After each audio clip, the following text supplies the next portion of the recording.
lovely good afternoon and welcome to Camnet TV's Lunchtime Cafe right here. It's 13 hours on the dot. Thank you so much for joining us. My name is Joe Smarter. Now, this afternoon we've got a lot lined up for you in terms of current affairs, and if you are looking for more current affairs updates, please rush to our Facebook page, like it, leave a comment, and invite your friends to invite their friends to like our Facebook page as we transition, obviously, on this journey of moving digitally. Please do join us. Now, this particular afternoon, there have been reports, and yesterday we posted a story on our Facebook page regarding the concerns of truck drivers, if you like, that are getting into our neighboring country, which is the Democratic Republic of Congo. Obviously, you know what is happening in that particular part of Africa.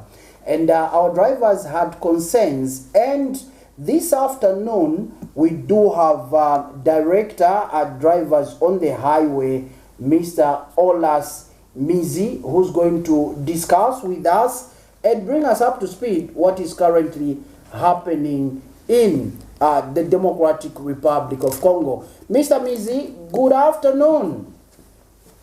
Good afternoon, Tapelo. Like you have right reported, I am Olaf Mizi, Director at Drivers on the Highway. Right now, as I am speaking to you, I am at the Mukambo border on the Congo side. And the situation as it is right now is that international truck drivers have vehemently refused to cross into Congo because the Congolese soldiers, the day before yesterday, attacked and robbed foreign truck drivers at the Kasumbalesa border. Okay. Money with thousands of dollars, properties with thousands of dollars, cell phone, including food and meal were actually confiscated from the drivers, and most of the drivers were actually severely beaten and injured. Okay, and yesterday we are aware, Mr. Mizi, that there was a meeting held by government officials from the Zambian side and obviously from the Congolese side. What was this meeting all about? Well, the meeting was all about assuring us about the security situation in the Democratic Republic of Congo, that we should resume our operation and then cross into Congo. But remember, this is not the first time that the drivers have been attacked by men in uniform in DRC. If I remember correctly, on 3 occasions, we had to park trucks and the Congolese authority had to come and, of course, assure us about the security situation in Congo. But these attacks have gone and they are just worse now, and we cannot tolerate this. Okay. On the Zambian side, yes, the DC for Chirilawombwe. Okay, and Mr. Mizi, yesterday we are aware that drivers parked their vehicles. Just kindly, okay, we've lost Mr. Mizi there. Let's try to reconnect with him if we can continue with our conversation. But okay, there he is. Yes. Are we together, Tapelo? We are together, Mr. Mizi. I was about to find out what took place yesterday. The drivers were scheduled to stop driving into Congo. Did that happen yesterday?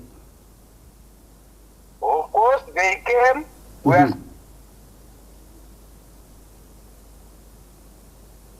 Okay, we seem to be having connectivity challenges there. Okay, we'll still be getting back to Mr. Mizi viewers, but for now we are joined by the opposition Socialist Party. Okay, we'll be getting back to Mr. Mizi there. But for now, we are joined by the Socialist Party National Youth Deputy Spokesperson, Mr. Skonel Lusambo. Mr. Lusambo, good to see you and welcome.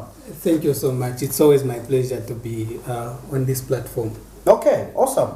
Good to have you here. How is the party and Comrade President Fred Membe? As a party, we are trying. We are living in difficult times where our opposition political parties, it's very difficult to hold our peaceful meetings, our peaceful programs, because there is the interference by the police.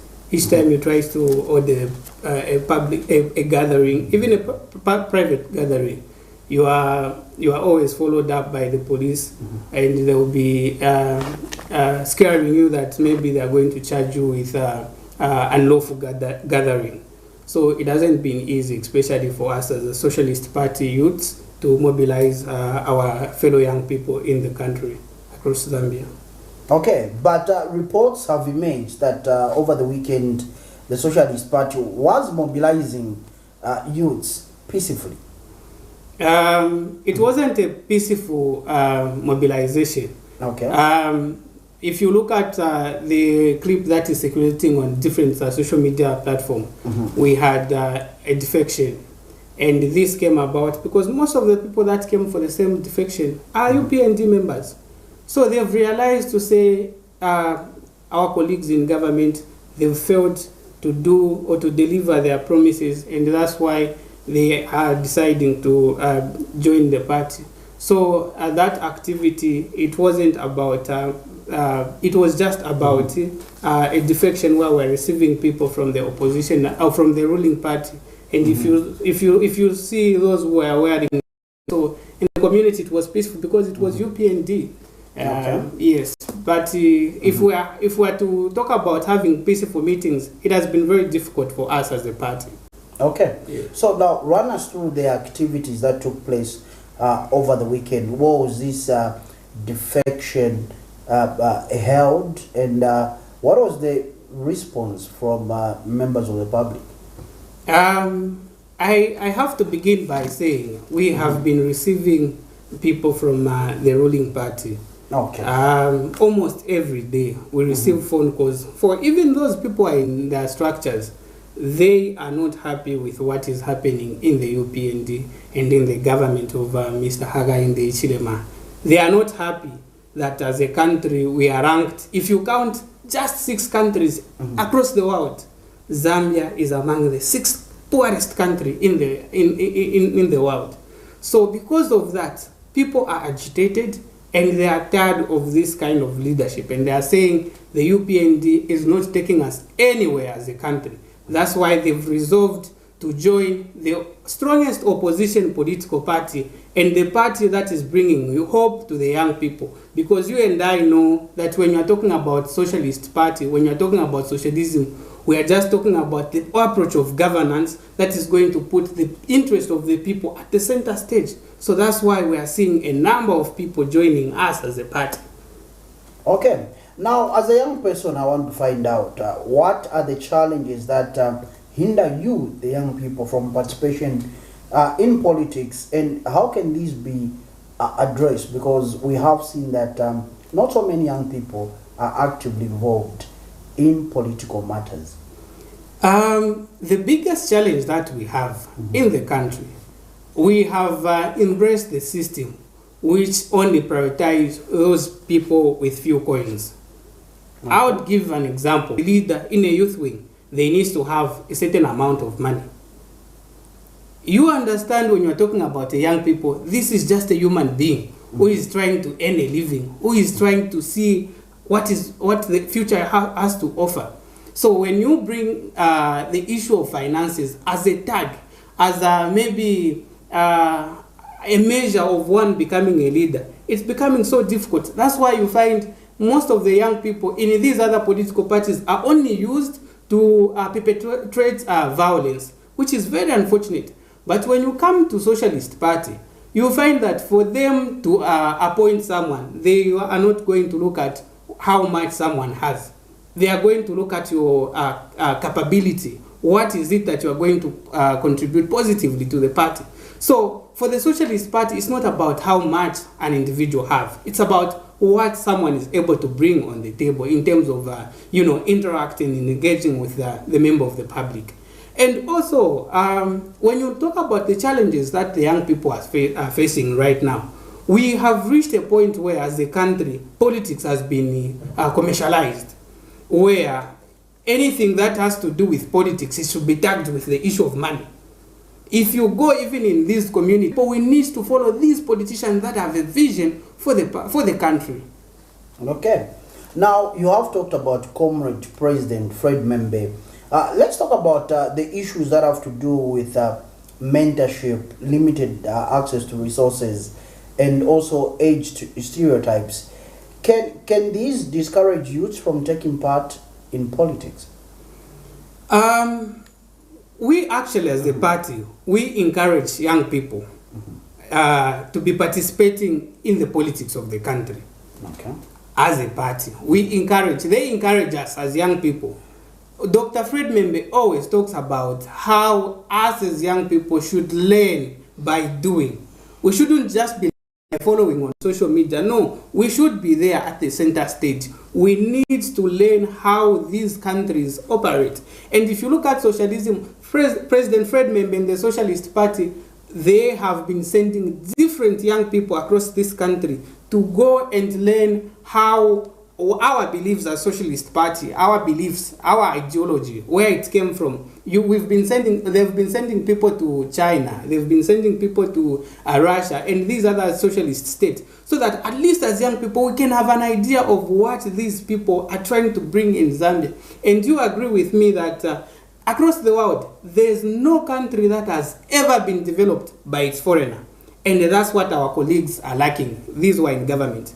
There is no country in the world that has been developed by foreigners. We need ourselves as a country to redeem ourselves. If you go back in independence, the people that fought for independence were not foreigners. They were indigenous Zambian.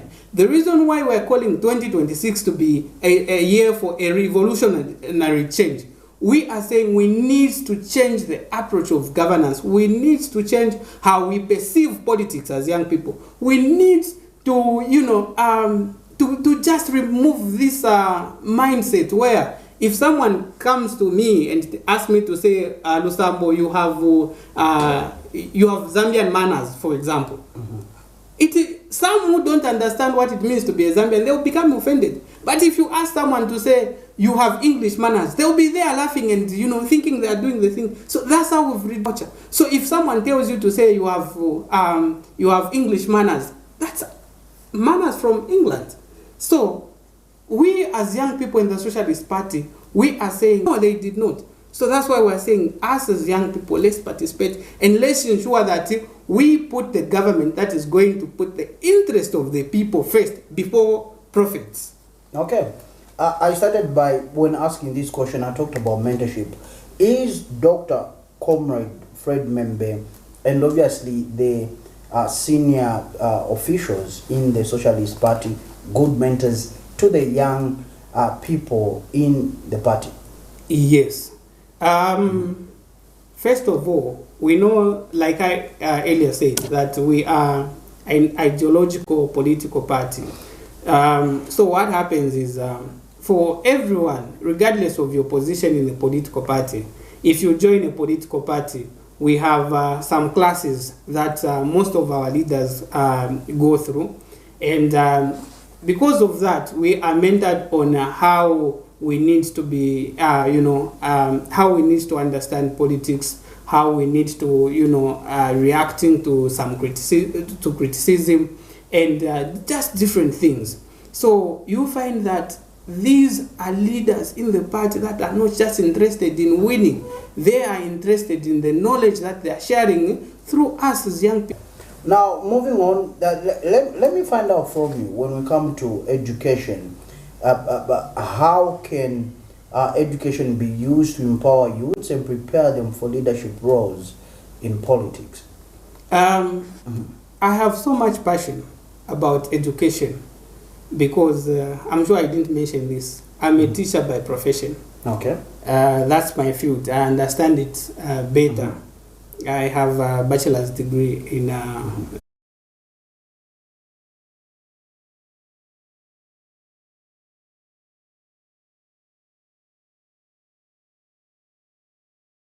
the knowledge that is going to help us to become self-reliant. It is is it the education that is speaking to our independence? Is it the education that is going to give us the autonomy as a country to make our own economic policy? You realize that there's a lot of things lacking in this particular sector of in education sector. So to answer your question, education should be used as a tool to develop citizens. Okay. We need to have the education system. It is not just about changing names like what the colleagues have done.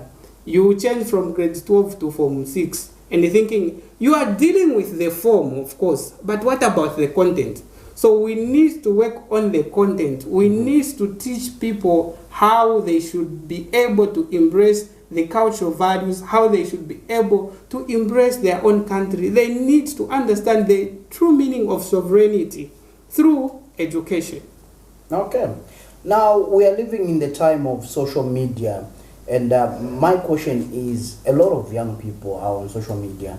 Let me find out from you, how can young people use social media to leverage or to mobilize youths, raise awareness about political issues, and promote youth participation in politics? Social media, like you've rightly said it, we're living in a digital world where everything we're doing, even for this program, it's there on social media and people are able to following it. And I'm sure there are some comments there. This is the platform we use to convey our message. Okay. So let me start by saying it is very sad that we have this government that came on the basis of the use of social media. We saw how social media was flooded prior to 2021 general election. And now these are the people that want to make a U-turn. They want to gag citizens from participating on social media. They want to even go to an extent of checking in what someone posts in a particular WhatsApp group. This is how much this country wants to be, this is how much this government wants to reduce this country to, where if you don't speak anything good about the UPND, they will start following you, even what you post on in a WhatsApp group. So as Socialist Party, we see social media to be a platform where young people can even earn a living. Because do you know that most of the businesses here in Lusaka are done online? We've seen people advertising clothes. We've seen people doing different things on social media. You are looking for the house because of this social media.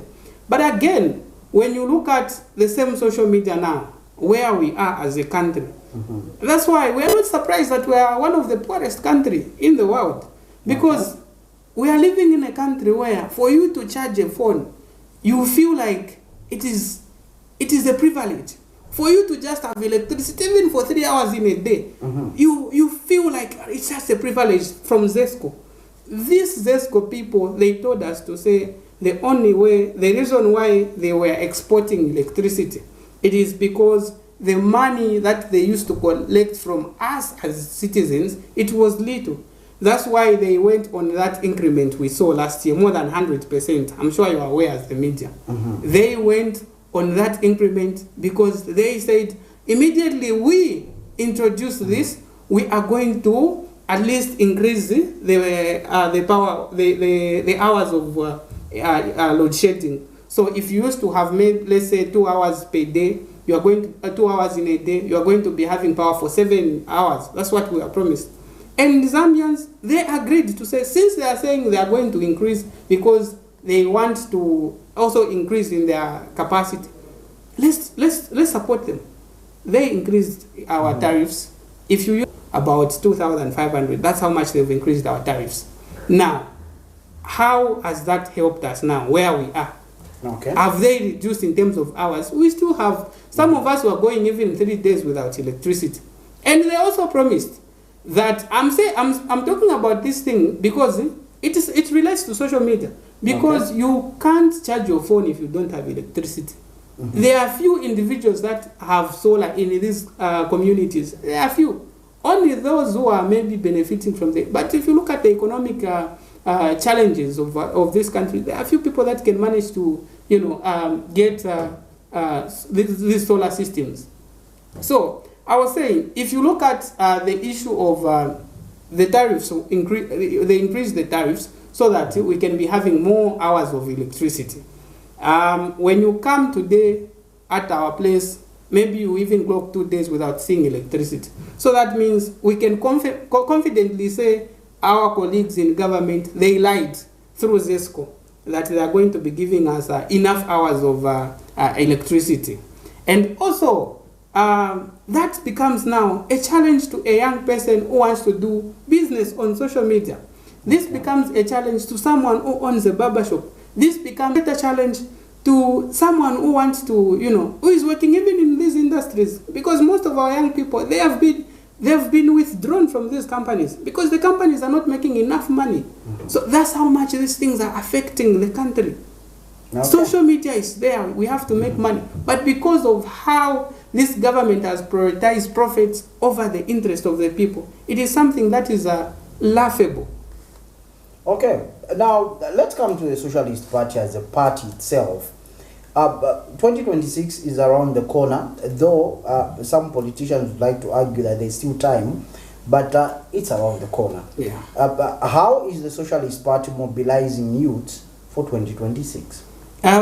We are mobilizing the youths through our message, through what we believe in, and through what the people themselves are going through. Just the economic hardship that Zambians are going through. If you go today on a bus, you get on a bus and you say the UPN is working. If you are lucky, maybe the conductor will force you to drop because people are frustrated. Okay. People are frustrated with what is happening in this country. There is hunger everywhere. Talking about how we are mobilizing young people across the country, it is very difficult. Because we're talking about economic hardship. When someone comes for the meeting, you learn that maybe they've even stayed 2 days without eating, they've just been drinking water. They will think maybe you as a political party, you have something that you should give out. So it is a bit challenging, but the good part is,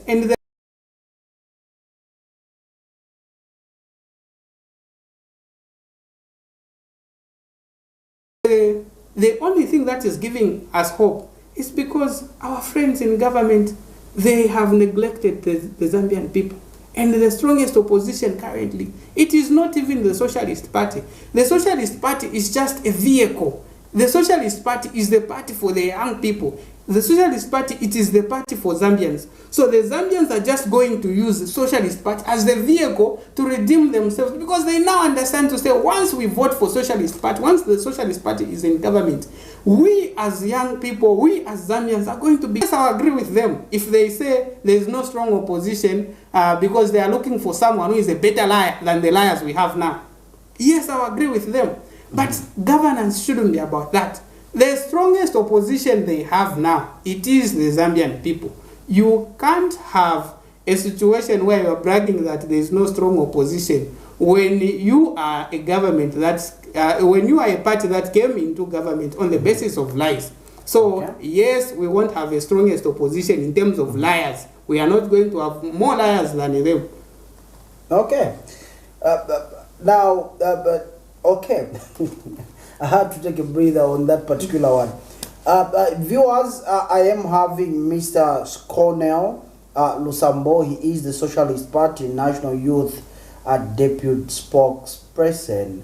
And happening now at, I just want to make this correction because there's a lot of debate on our Facebook page.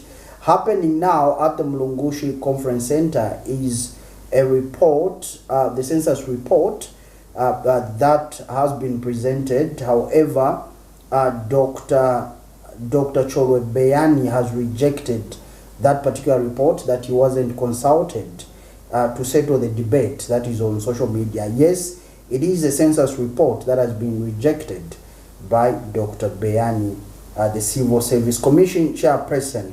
Okay, now as we continue and begin to wind up, Mr. Lusambo, let me just find out. Like what is happening in the country, where you've seen cadres being excited for nothing, issuing careless statements.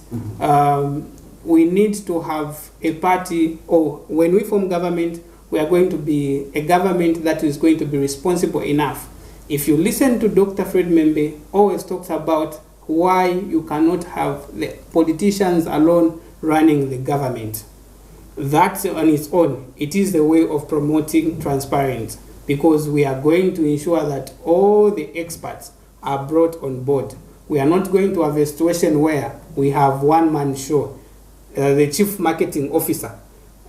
We are not going to have that kind of arrangement.